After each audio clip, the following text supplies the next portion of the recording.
Le message que Dieu a mis sur mon cœur pour aujourd'hui, écoutez bien le titre, hein, ça s'appelle Loi, légalisme, foi, religion, religiosité. Voilà, comment est-ce qu'on peut se dépatouiller dans tout ça? Parce que ce sont des mots qu'on entend. Les uns sont bons, les autres pas. Et on va essayer de voir qu'est-ce qui s'est passé, pourquoi il y a une telle confusion parfois dans le peuple de Dieu. Et notamment, bien, on va commencer avec la loi. Quand Dieu a donné la loi, quand il a fait sortir son peuple d'Égypte, d'abord, il l'a amené au désert et puis il lui a donné des règles pour qu'il puisse suivre ces règles. Et très vite après, eh bien, il a donné les 10 commandements. Hein, ce sont des lois et des ordonnances. Mais est-ce que Dieu a fait ça pour nous ennuyer ou pour ennuyer son peuple, pour vraiment le serrer, le contraindre à faire des choses, pour l'empêcher de faire ce qu'il avait envie, pour l'éprouver, pour le rendre esclave? Ou bien est-ce que c'était pour qu'il puisse vivre heureux, en paix, en bonne santé, dans le pays où il les conduirait et aussi dans le désert? Quand on voit toutes les ordonnances, toutes les règles qui ont été données, c'est vraiment beaucoup de règles, justement, sont des règles sanitaires, afin que le peuple puisse vivre en bonne santé. Et on lit par exemple dans Deutéronome au chapitre 5, les versets 31 à 33, quant à toi, reste ici avec moi et je te dirai tous les commandements, les prescriptions et les règles que tu devras leur enseigner. Donc c'est Dieu qui parle à Moïse sur le mont Sinaï, afin qu'ils les mettent en pratique dans le pays dont je leur donne la possession. Vous veillerez à vous conformer à ce que l'Éternel, votre Dieu, vous a ordonné de faire. Vous ne vous en écarterez ni à droite ni à gauche. Vous suivrez entièrement la voie que l'Éternel, votre Dieu, vous a prescrite. Et pourquoi? Afin de vivre et d'être heureux, de vivre longtemps dans le pays dont vous aurez la possession. Ça, c'est le but de Dieu quand il a donné la loi à son peuple, pour qu'il puisse vivre, être heureux et vivre longtemps dans le pays que Dieu leur accorde. Donc la loi aussi, c'est un objet d'alliance, et on va le voir un peu plus loin. Le but, c'est qu'ils soient heureux. Imaginez le code de la route. Imaginez qu'on roule sur la route et qu'il n'y ait pas de code de la route, que chacun fait ce qu'il veut. Je crois qu'il y aurait beaucoup plus de carambolage qu'on ne peut en contenir. Hein, le code de la route n'est pas là pour nous ennuyer, il n'est pas là pour nous enfermer dans des règles, mais il est là pour éviter les accidents. Il est là pour qu'on puisse rouler en sécurité. Lorsqu'on respecte le code de la route, ben, on sait que tout va bien se passer pour nous dans le voyage. Amen. Eh bien, la loi, c'est ça aussi. C'est aussi comme un mode d'emploi. Hein. Vous savez, quand vous achetez un nouvel appareil ménager, mesdames, par exemple, et quand on ne lit pas le mode d'emploi, des fois, ben, on se dit, mais il ne va pas cet appareil. Ou bien directement, il est cassé parce qu'on en a fait un usage qui n'était pas correct par rapport à ce à quoi il était destiné. Eh bien, notre vie est là aussi une destinée. Dieu nous a créés pour un but. Et pour atteindre ce but, eh bien, il nous a donné des lois. Pourquoi? Bien, vous savez, dans le jardin d'Éden, il y avait une seule règle.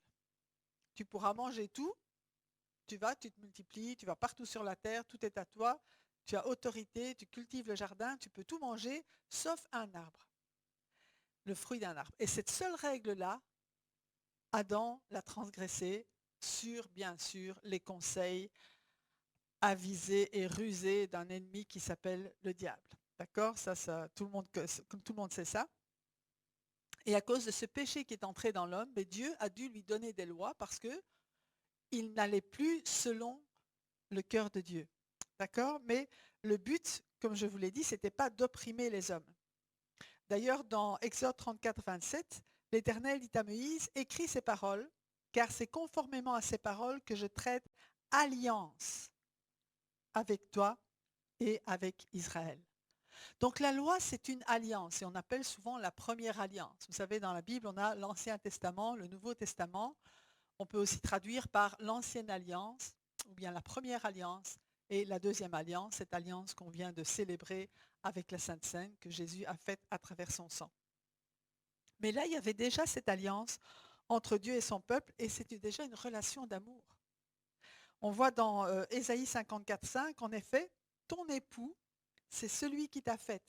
Et son nom est l'Éternel, le Maître de l'univers. Celui qui te rachète, c'est le Saint d'Israël, et on l'appelle Dieu de toute la terre. Dieu n'a pas changé. Il n'y a pas le Dieu de l'Ancien Testament et le Dieu du Nouveau Testament. Dieu est un Dieu d'amour du début à la fin. Amen. Et ça, je crois que c'est important de le réaliser, même si on a eu une mauvaise image de Dieu, peut-être par le passé, même quand on dit, ah oui, mais la loi, ça c'était la loi. Ok, mais même l'apôtre Paul dit à plusieurs reprises, la loi est bonne. La loi, ce n'est pas quelque chose de mauvais. La loi de Dieu est bonne et elle est là vraiment pour nous aider à vivre correctement. Mais ce que Dieu veut par-dessus tout, c'est cette relation d'amour. Ce n'est pas une suite de préceptes, hein, et ça j'aime beaucoup ce que Serge a dit tout à l'heure, c'est vraiment dans le même sens. Ce n'est pas une suite de règles à observer parce qu'il faut, parce qu'il faut, parce qu'il faut. C'est une relation d'amour. Et quand on aime, eh bien, on a plaisir à faire plaisir. Amen. On a plaisir à faire ce que Dieu nous demande. Parce qu'en fait, ce n'est même pas lourd, ce n'est même pas difficile. C'est juste quelque chose qui devrait être normal dans notre vie. Mais voilà, il y a eu un problème de nouveau. Le même diable qui a tenté Adam, eh bien, il est venu pour pervertir la loi. Et il est venu pour faire de cette loi d'amour, cette loi de liberté qui devait nous permettre de vivre dans la liberté, il l'a transformée en un légalisme d'esclavage pour le peuple. Et c'est ainsi que quand Jésus est arrivé, eh bien, il s'est retrouvé devant un peuple qui, bien sûr, avait la loi. Vous saviez, les scribes, les pharisiens, tous les docteurs de la loi qui étaient là, mais qui s'étaient laissés détourner par le diable et par leur propre raisonnement, qui avaient fait de Dieu et de la loi quelque chose d'humain, quelque chose de charnel, quelque chose à leur image. Et donc, ça n'avait plus rien à voir avec l'amour de Dieu, l'amour pour Dieu, l'amour pour son prochain. C'était pas ça. Sinon, imaginez, ils n'auraient pas crucifié Jésus. S'ils avaient reconnu en Jésus celui qui venait accomplir pleinement cette loi d'amour que Dieu avait donnée, ce qui est le cas. Jésus est venu accomplir parfaitement la volonté de son Père. Il n'a rien transgressé de la loi originale que Dieu avait donnée. Mais aux yeux des pharisiens, oh là là, si Jésus faisait une guérison le jour du sabbat, c'était un crime. Alors que guérir quelqu'un, faire du bien, accomplir la volonté de Dieu le jour du sabbat, ce n'était pas du tout un crime pour Dieu. C'était un acte d'amour, c'était un acte, même un acte d'obéissance et d'honneur vis-à-vis de Dieu, parce que ce que Dieu attend de nous, même le jour du repos, c'est qu'on laisse de côté nos activités habituelles pour pouvoir le servir lui, pour pouvoir lui être agréable, pour pouvoir lui faire plaisir. Dieu a donné ce jour du repos spécifiquement pour cela. Alors je sais que nous, on n'est pas trop pour le sabbat, et pourtant, c'est aussi un cadeau, enfin, ça fait partie des cadeaux de Dieu pour faire une coupure entre les jours où on travaille, je veux dire, et se reposer vraiment dans tous les sens du terme, pas seulement physiquement, mais aussi moralement, et reprendre du tonus spirituel. Et c'est la raison pour laquelle nous avons, par exemple, notre culte le dimanche matin. Ça fait partie de ce tonus, de ce temps qu'on donne à Dieu, et en même temps où on se laisse, je veux dire, bénir par lui, où on vient dans sa présence et on laisse de côté toutes nos activités pour venir dans sa présence. Amen. Donc, mais je ne vais pas aller trop sur ce point-là. Mais donc, quand Jésus est venu pour accomplir la loi, il s'est heurté, comme je le disais, aux scribes, aux pharisiens, qui au fil des années avaient déformé la loi, car ils l'avaient adaptée à leur nature humaine, alors que la loi elle-même, elle est spirituelle. Elle vient de Dieu, elle est spirituelle.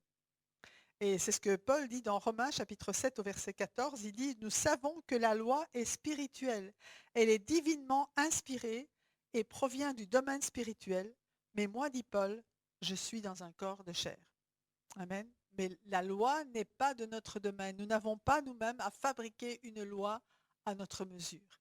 Et la plupart des religions, bien sûr, ce sont des religions humaines, d'accord, mais qui sont à la mesure de l'homme et qui imaginent, qui transposent le caractère de l'homme dans la divinité.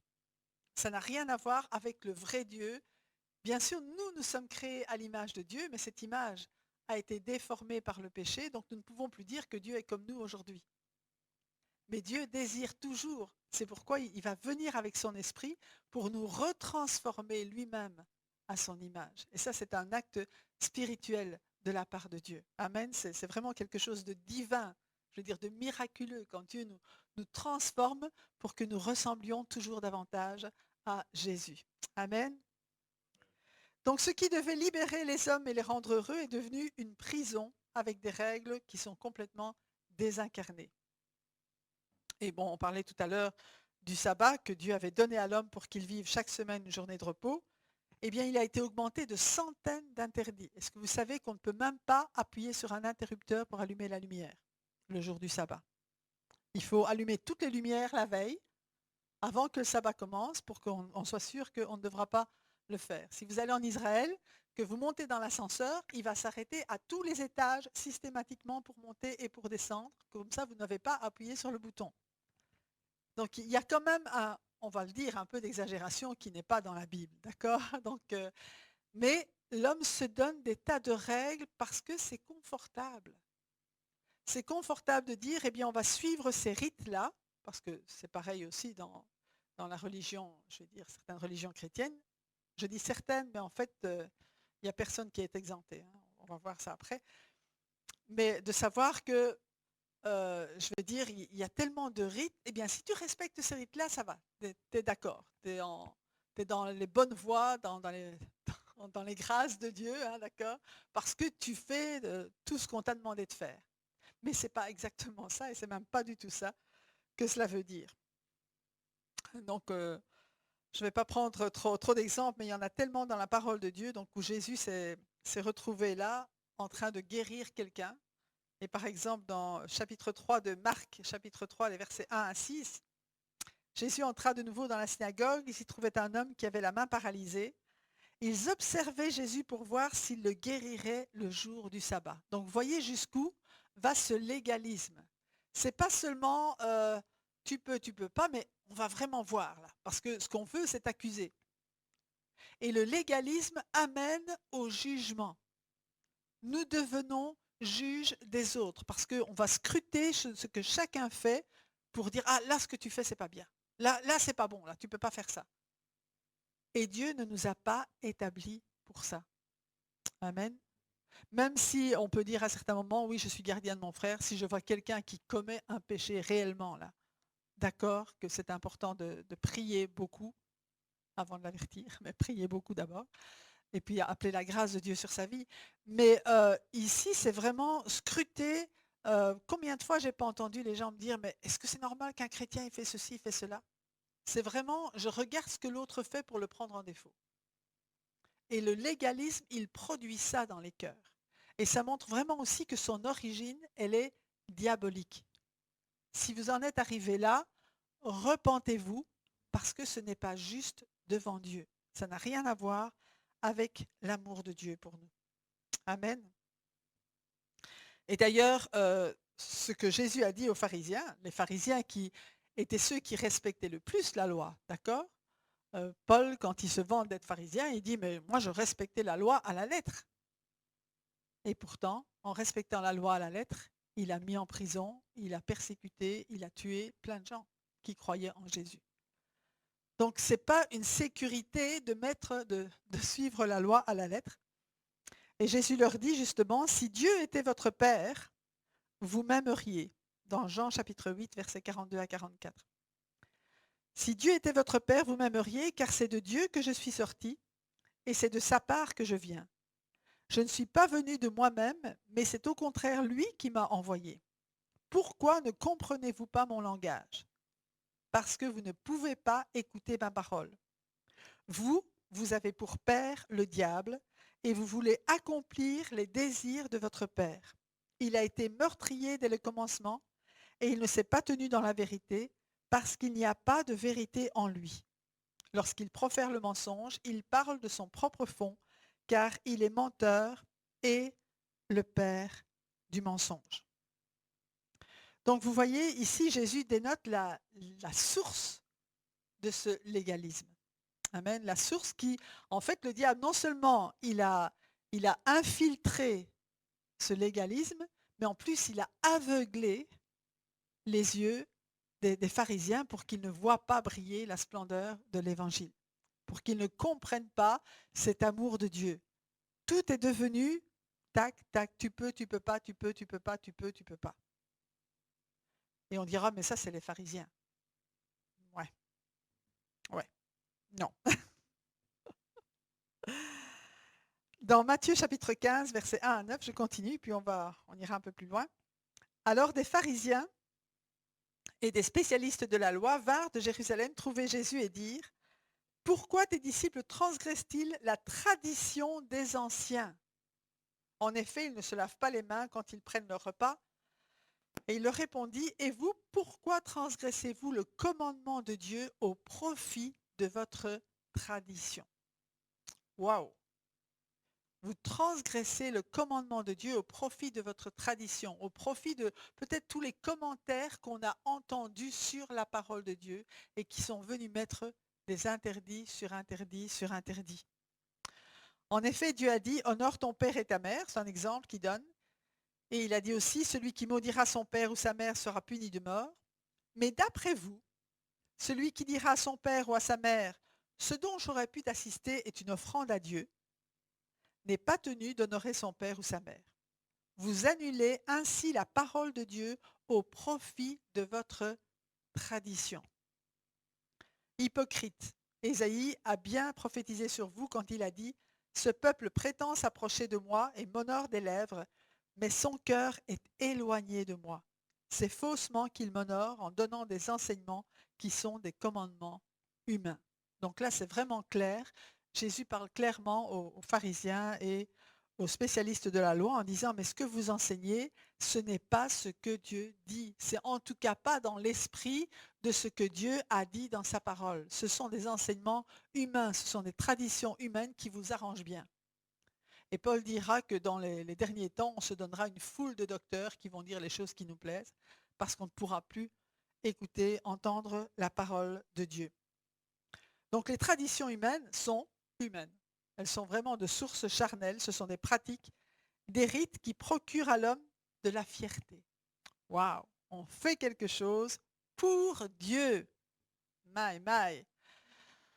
Seigneur, tu me dois quelque chose parce que moi je fais ça pour toi. Tu vois, je fais tel sacrifice, je n'aide pas un tel, mais parce que je veux le donner à toi. C'est pas juste, mes amis. C'est pas juste. Il faut vraiment se replonger dans la présence de Dieu et dans l'amour de Dieu. Parce que le résultat de tels actes, eh bien, c'est l'orgueil, la suffisance. Ah, moi je fais. La supériorité. Toi tu fais pas. Hein, je suis mieux parce que voilà. Et ça, c'est vraiment dangereux. Quand vous réalisez et demandez au Seigneur, au Saint-Esprit de convaincre, là, je ne vise personne, d'accord? À part moi, je vise personne. Mais que le Saint-Esprit vraiment nous convainque de ces attitudes qui sont ou qui essayent de venir dans notre cœur, parce que le diable, il continue. Il n'a pas arrêté d'essayer de nous tenter. Donc, il va venir avec ces insinuations-là, s'il n'est pas déjà venu. Et il faut vraiment les reconnaître et dire, Seigneur, non, je ne veux pas de cette attitude. Moi, je veux revenir dans ta présence. Je veux revenir dans ton amour. Je veux revenir dans la dépendance de toi. Éclaire mes yeux par ton Saint-Esprit. Amen. Il y a tout un chapitre de Matthieu chapitre 23 où Jésus va dire, malheur à vous, spécialistes de la loi et pharisiens hypocrites. J'en ai relevé un au verset 25, mais il y en a plein. Parce que vous nettoyez l'extérieur de la coupe et du plat, alors qu'à l'intérieur, ils sont pleins de produits de vos vols et de vos excès. Pharisien aveugle, nettoie d'abord l'intérieur de la coupe et du plat, afin que l'extérieur aussi devienne pur. Et ce qu'il est en train de dire, c'est qu'on soigne tellement l'apparence, on soigne tellement les beaux sourires à l'extérieur que tout va bien. Et bon, c'est vrai que quand on rencontre quelqu'un qui a un sourire, ça fait plaisir, d'accord? Donc c'est pas dans ce sens-là, mais on cache parfois des choses qui sont beaucoup moins honorables à l'intérieur. Et Jésus est en train de dire, arrête de soigner l'extérieur, soigne d'abord l'intérieur. Si tu fais un sourire, bien que ce soit un vrai sourire. Donc, à l'intérieur, arrange-toi pour qu'il n'y ait plus d'amertume, qu'il n'y ait pas d'animosité, qu'il n'y ait pas de jalousie, etc. Donc, que vraiment ton cœur soit purifié par le Seigneur. Parce que ce que Dieu veut, ce n'est pas notre apparence. Dieu ne regarde pas à l'apparence. Dieu se moque absolument de notre apparence. Ce qu'il voit, c'est l'intérieur de la coupe. Il dit, mon fils, donne-moi ton cœur.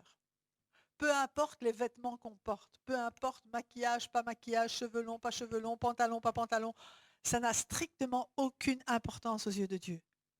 Ce qui a de l'importance aux yeux de Dieu, c'est ton cœur qui soit entier pour lui. Amen. Parce que voilà, ce que je dis ici, c'est que maintenant c'est facile d'accuser les spécialistes de la loi et les pharisiens comme si nous étions différents. Mais en réalité, on est tout aussi humains qu'eux. Amen. Et il est très facile pour nous aussi de tomber dans le légalisme. Ce n'est pas quelque chose de compliqué parce qu'on a les mêmes tentations. Parce que c'est très confortable et sécurisant de se dire qu'on n'a qu'à respecter un certain nombre de règles pour justement être en règle avec Dieu. Et ça, c'est pas vrai. Amen. Nous ne sommes pas sauvés par notre respect des règles. Parce que personne n'a pu respecter toutes les règles. Mais nous sommes sauvés à cause du sacrifice de Jésus. Et le sacrifice de Jésus, il est abordable, il est accessible à tous, quel que soit l'état dans lequel on se trouve. Quand on vient à Jésus, qu'on confesse nos péchés, on est purifié par son sang. Amen. Romains chapitre... Oui, ce que Dieu veut, c'est notre cœur. Ce n'est pas une observance mécanique de rien, ce que Serge disait tout à l'heure, de cette chose de rite qui ne change rien à notre vie ou qui ne change rien à notre caractère et surtout qui ne nécessite pas de relation intime avec Dieu. Ah, on fait comme il faut faire. Je dois aller à l'église le dimanche, très bien, je vais aller à l'église le dimanche. J'ai fait ma BA, Dieu est content, le reste de la semaine, je fais ce que je veux. Alors, je sais que c'est pas, je ne parle pas pour vous, d'accord? Mais peut-être que parmi ceux qui nous écoutent, il y en a qui vont se retrouver. Et peut-être que de temps en temps, on se retrouve aussi. Romains 13, 10 nous dit « L'amour ne fait pas de mal au prochain. L'amour est donc l'accomplissement de la loi. » La loi est bonne, mais c'est une loi d'amour. Et quand on aime, on sait qu'on plaît à Dieu et qu'on accomplit le plan de Dieu pour notre vie. Alors, qu'est-ce qui se passe puisque notre cœur, il est tellement méchant d'origine? D'accord? Eh bien, dans Ézéchiel, au chapitre 11, les versets 19 et 20, Dieu a fait une promesse. Donc ça, c'était dans l'Ancienne Alliance. Il a fait une promesse. Il a dit, je leur donnerai un seul cœur et je mettrai en eux un esprit nouveau. Je retirerai de leur corps le cœur de pierre et je leur donnerai un cœur de chair. Ainsi, ils pourront suivre mes prescriptions, garder et respecter mes règles, alors ils seront mon peuple et je serai leur Dieu. Donc je vous disais, la loi, elle est spirituelle. Et nous ne pouvons l'accomplir que de manière spirituelle. Et pour cela, puisque humainement c'est impossible de plaire à Dieu en accomplissant la loi, Jésus est venu, il a tout accompli, et quelques jours après, c'était le jour de la Pentecôte, il a envoyé le Saint-Esprit qui est venu inscrire la loi de Dieu dans notre cœur. Cette loi qui est bonne, cette loi qui ne fait pas de mal au prochain, cette loi qui aime, le fruit de l'esprit dans notre vie, on est en train de l'étudier le mercredi soir, le fruit de l'esprit, c'est l'amour avec toutes ses facettes. Amen. Et ça, c'est le Saint-Esprit qui vient le mettre en nous, parce que c'est la nature même de Dieu. Dieu est amour, et par le Saint-Esprit, il vient changer notre cœur. À nous de le laisser faire. C'est pas compliqué. C'est pas une transformation que nous pouvons accomplir par nous-mêmes, mais c'est une transformation à laquelle nous disons, oui Seigneur, viens changer mon cœur. J'ai besoin que mon cœur soit transformé. J'ai encore un cœur dur, j'ai encore un cœur de pierre. Viens le transformer par ton esprit pour que mon cœur soit comme ton cœur. Amen. Et ça, c'est vraiment le miracle de la Pentecôte. La Pentecôte qui célébrait justement le jour où la loi a été donnée à Moïse sur le mont Sinaï et le jour où Dieu est venu inscrire sa loi dans nos cœurs par le Saint-Esprit. Amen. Alléluia. N'attristons pas le Saint-Esprit de Dieu, mais que cette loi ne soit plus la lettre qui tue, mais que ce soit vraiment cet esprit et vie en chacun d'entre nous. Amen. Paul disait aussi dans 2 Corinthiens chapitre 3, les versets 3 à 6, « Il est clair que vous êtes une lettre de Christ, écrite par notre ministère, non avec de l'encre, mais avec l'Esprit du Dieu vivant, non sur des tables de pierre, mais sur des tables de chair, sur les cœurs. » Alléluia. Chacun d'entre vous, vous êtes une lettre écrite sur la table de votre cœur. Amen. C'est ce que Dieu fait. C'est ce qu'il a fait. Telle est l'assurance que nous avons par Christ auprès de Dieu. Alors écoutez, ça c'est très important. Je ne dis pas que nous soyons capables par nous-mêmes de concevoir quelque chose comme si cela venait de nous. D'accord? Nous ne sommes pas capables. Notre capacité, au contraire, vient de Dieu. Amen. Notre capacité vient de Dieu. Elle n'est pas en nous. Si tu te crois incapable, tu as raison. Amen. Si tu te crois capable, tu es en danger. Notre capacité, elle vient de Dieu. Nous dépendons de Dieu pour tout ce que nous faisons, pour tout, surtout ce que nous sommes, pour notre attitude. Nous avons besoin de Dieu dans nos vies. Amen. Alléluia. Mais il est là. Il nous a aussi rendus capables d'être serviteurs d'une nouvelle alliance, non de la lettre, mais de l'esprit, car la lettre tue, mais l'esprit vivifie. C'est lui qui nous a rendus capables. À lui soit la gloire. Amen. Dans toute situation, la gloire revient à Dieu. Chaque fois que nous constatons que nous sommes capables de quelque chose, la gloire revient à Dieu. C'est lui qui nous rend capables par le Saint-Esprit. Amen. Alors, est-ce qu'après quelques années de conversion, sommes-nous toujours dépendants du Saint-Esprit? Ou nous sommes-nous aussi installés dans de nouvelles habitudes légalistes et confortables? Là, je pose la question à tout le monde parce que je vous dis, au début, on est tout feu, tout flamme, c'est tout Jésus, mais après, on s'installe dans des habitudes. C'est pareil avec les réveils. Hein. Quand il y a un réveil qui commence, on laisse le Saint-Esprit agir et puis clac, on le canalise. Et le réveil s'éteint forcément. Il n'y a plus de réveil parce qu'il est devenu contrôlé humainement. Et Dieu a besoin d'envoyer un autre souffle pour raviver la flamme. Amen. Mais si nous avons remplacé notre relation d'amour avec Dieu et les autres par une observance stricte de commandements redevenus humains, que nous pointons du doigt tous ceux qui ne respectent pas nos règles, ou celles qu'on nous a apprises, qui sont bonnes, peut-être, en tout cas à nos yeux, mais qui produisent en nous un cœur dur et non un cœur miséricordieux, eh bien, si on est dans cet état-là, il est grand temps de se repentir et de revenir sincèrement à Dieu dans nos cœurs. Parce que c'est trop facile de pointer du doigt ceux qui ne font pas les choses comme nous, on voudrait. Et c'est arrivé dans la première église. On dit la première église, tout est parfait, mais non, ils avaient aussi à régler ce genre de problème. Et notamment dans Actes chapitre 15, les versets 5 à 11, il nous est dit, alors quelques croyants issus des croyants, donc il parle de gens qui ont accepté Jésus, issus du parti des pharisiens, se levèrent en disant qu'il fallait circoncire les non-juifs et leur ordonner de respecter la loi de Moïse. Donc vous voyez la loi qui revient, le légalisme qui revient à la surface parce qu'il n'a jamais été vraiment abandonné là, à ce moment-là. Verset 6, les apôtres et les anciens se réunirent pour examiner cette question. Il y eut une longue discussion. Pierre se leva alors et leur dit, « Mes frères, vous savez que dès les premiers jours, Dieu a fait un choix parmi nous. Il a décidé que les non-juifs entendraient par ma bouche la parole de l'Évangile et croiraient. Et Dieu qui connaît les cœurs leur a rendu témoignage en leur redonnant le Saint-Esprit comme à nous. Il n'a fait aucune différence entre eux et nous, puisqu'il a purifié leur cœur par la foi. Maintenant donc, pourquoi provoquer Dieu en imposant aux disciples des exigences que ni nos ancêtres ni nous n'avons été capables de remplir? Nous croyons au contraire que c'est par la grâce du Seigneur Jésus que nous sommes sauvés, tout comme eux. » Là, je trouve que c'est un texte qui en dit long et qui montre aussi, il y a tout un courant qui veut ramener le légalisme judaïque dans l'Église, et ça c'est vraiment un courant qui n'est pas de Dieu non plus. Hein. Si on suit cette parole, il est dit, mais c'est une provocation vis-à-vis de Dieu Dieu ne nous a pas sauvés parce qu'on suivait les règles de la loi. Il nous a sauvés parce que Jésus a donné sa vie. Il nous a sauvés parce que nous avons cru en Jésus.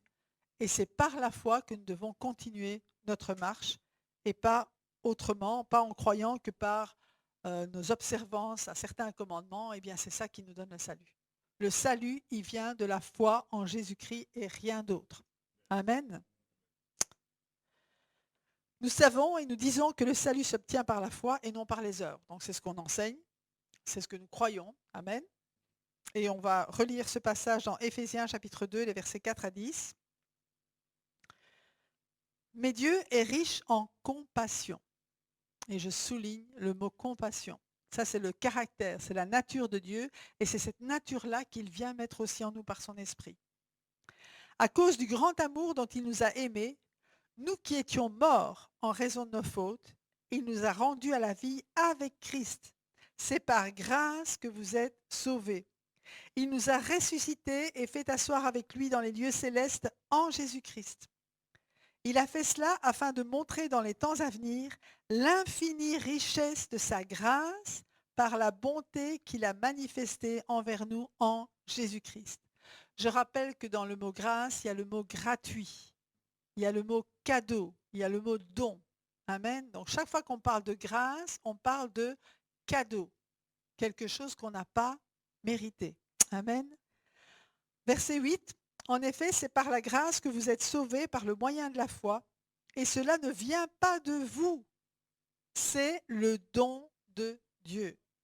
Ce n'est pas par les œuvres, afin que personne ne puisse se vanter. Personne ne peut dire à Dieu, regarde Seigneur, j'ai fait ceci, j'ai fait cela. Hein? Non, non, non, c'est pas comme ça que ça marche.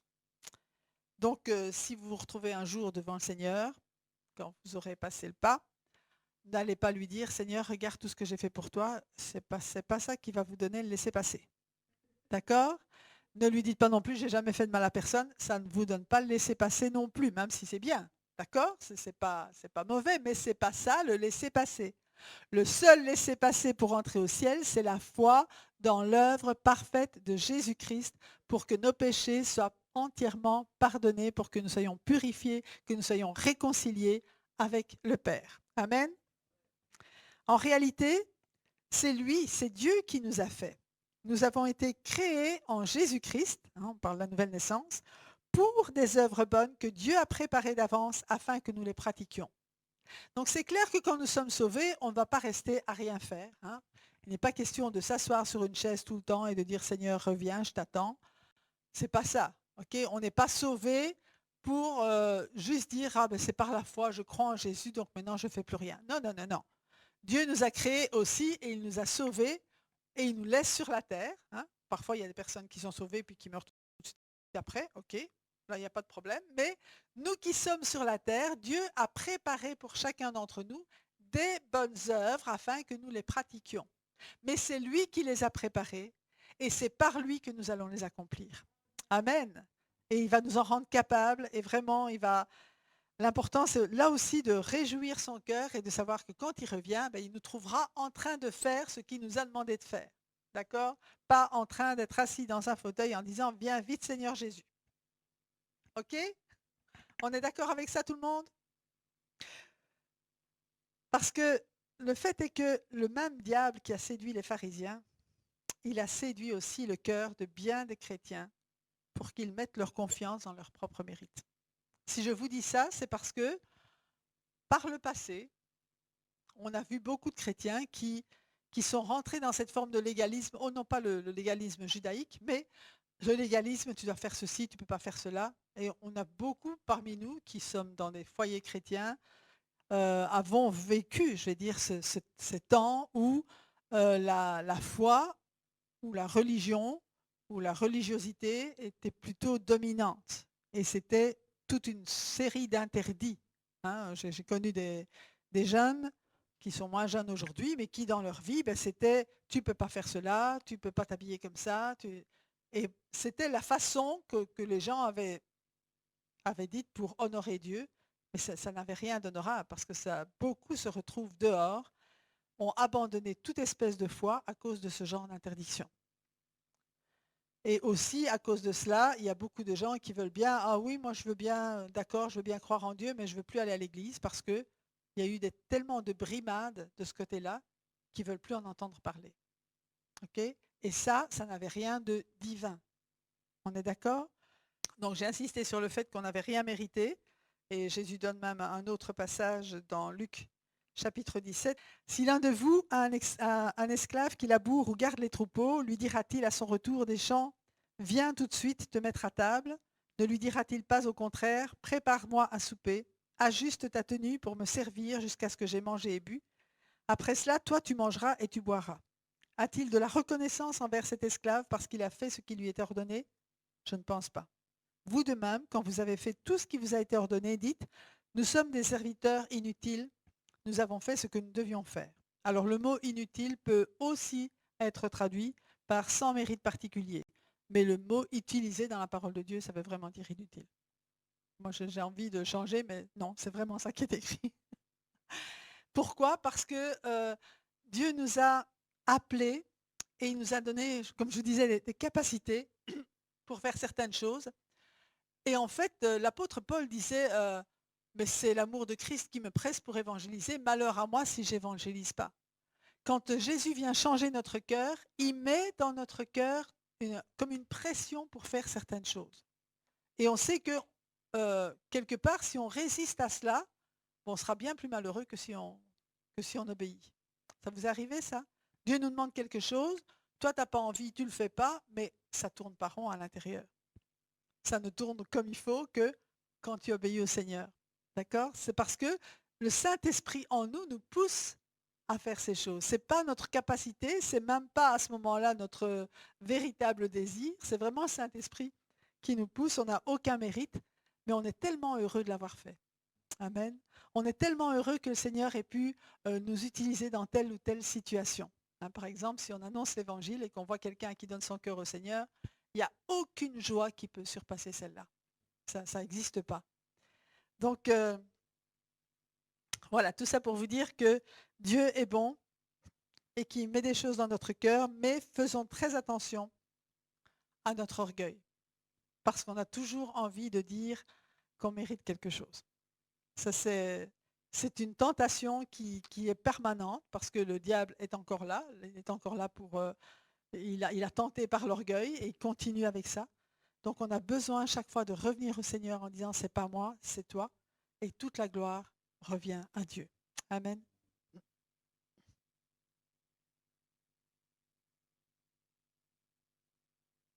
Le jour où nous croyons mériter quelque chose, nous sommes en danger. Et une des conséquences de cela, je le disais tout à l'heure, c'est la comparaison et surtout le jugement. Le diable attire nos regards sur les fautes de l'un et de l'autre, c'est l'accusateur des frères. Et il met l'emphase sur des détails, parfois des détails vestimentaires, sur les apparences par exemple.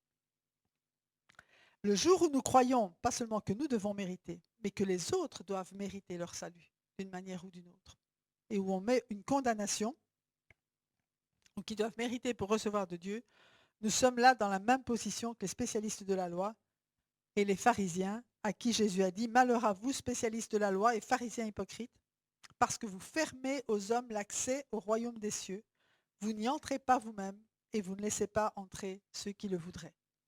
Donc, s'il vous plaît, on ne juge personne. Amen. Dieu est un Dieu qui sauve.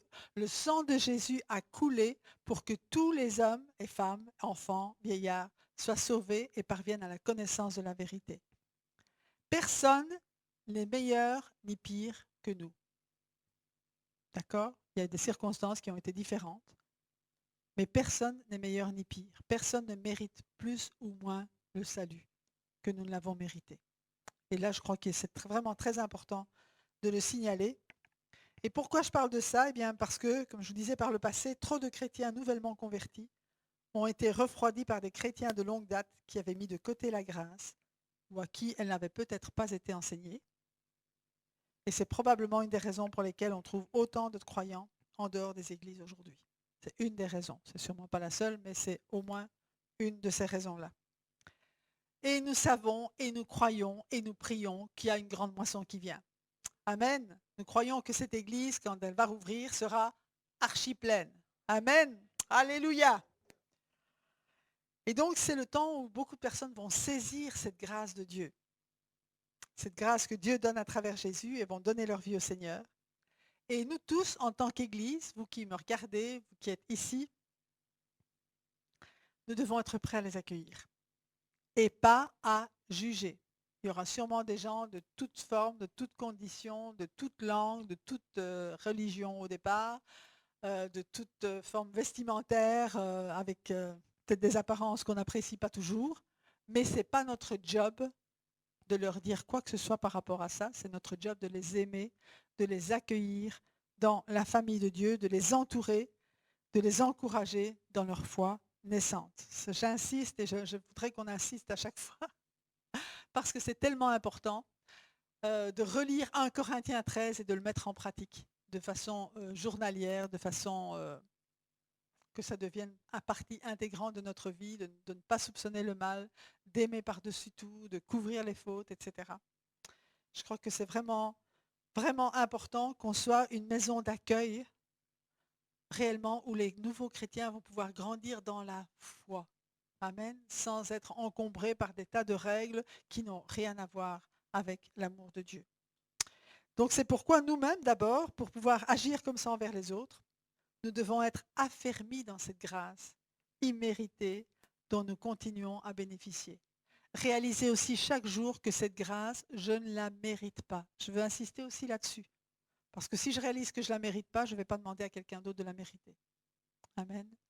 Mais savoir que Dieu nous aime, qu'il a payé un prix fort pour nous avoir et qu'il ne va pas nous lâcher. Amen. Ce n'est pas celui qui attend avec un bâton en disant « Ah, tu as fait ça, ah maintenant c'est fini, je te mets dehors ». Ce n'est pas Dieu ça, d'accord? C'est certains pères humains malheureusement, mais ce n'est pas Dieu. Ce n'est pas notre Papa céleste.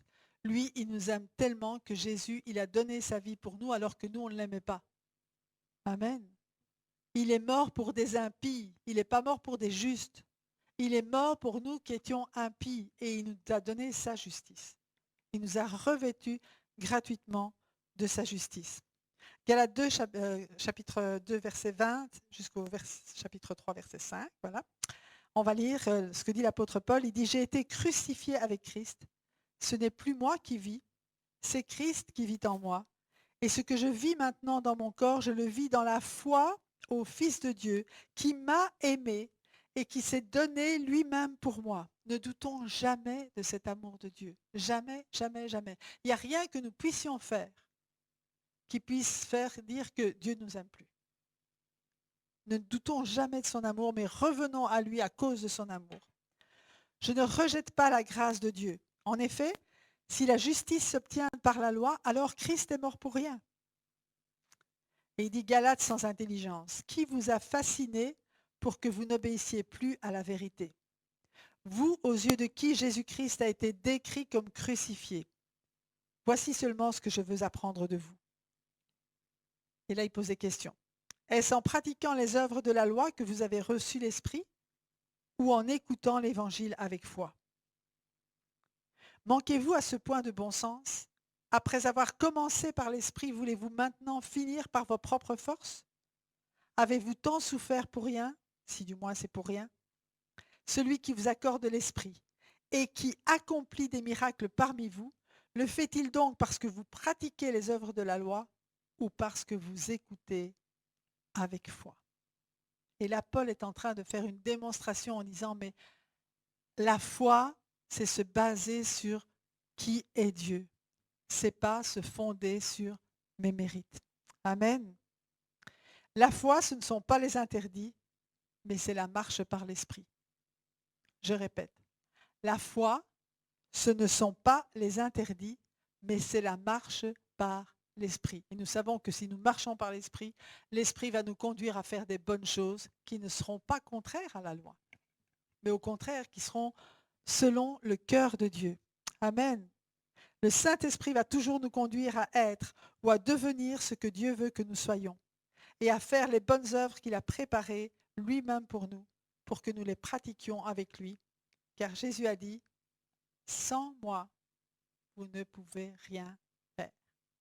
Amen. Alléluia.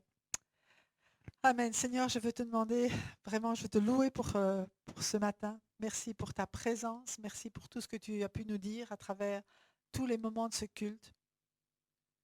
Je veux te prier aussi, Seigneur, que ce message pénètre les cœurs et que tu nous le rappelles régulièrement pour qu'on reste ancré en toi, pour qu'on reste ancré dans ton amour, pour qu'on puisse vraiment marcher par l'Esprit et ne jamais nous confier en nous-mêmes. Seigneur, rends-nous capables d'accueillir ces personnes qui vont venir afin qu'elles puissent trouver vraiment ton chemin de plus en plus et qu'ensemble nous puissions être encouragés et nous encourager de plus en plus à marcher avec toi dans le nom puissant de Jésus. Amen.